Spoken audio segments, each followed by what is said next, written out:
Hello বন্ধুরা, good morning. সবাই কেমন আছো? এই দেখো আমাদের বাড়িতে আজকে লোকনাথ পুজো। তোমরা তো জানোই আজকে লোকনাথ পুজো।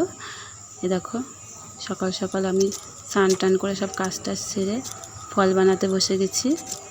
10টার সময় ঠাকুরমশাই আসবে, এখন 9টা বাজে। ঠাকুরমশাই আসার আগে আমার সব গুছিয়ে নিতে হবে পুজোর। স্নান টান করে আমি নাইটিটাই পরে নিয়েছি। পুজোর সব গুছানো হয়ে গেলে শাড়িটা পরে নেব, কারণ সাদা শাড়ি পরবো, তো সাদা লাল শাড়ি পরবো। পরে পুজোর সব গুছাতে গেলে শাড়িতে দাগ লেগে যাবে। দেখো আমি সব গুছিয়ে নিচ্ছি।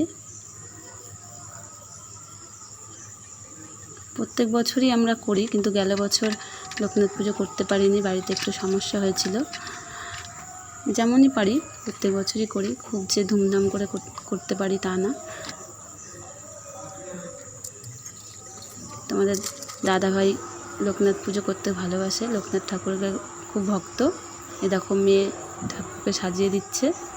ও ঠাকুরমশাই চলে এসছে, এসে পুজোয় বসে পড়েছে।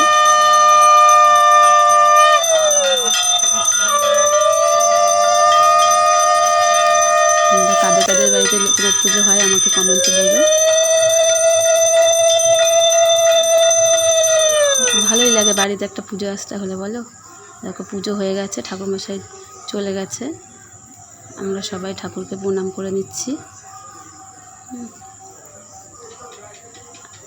আজ এইটুকুই। তোমরা সবাই ভালো থেকো। Bye bye.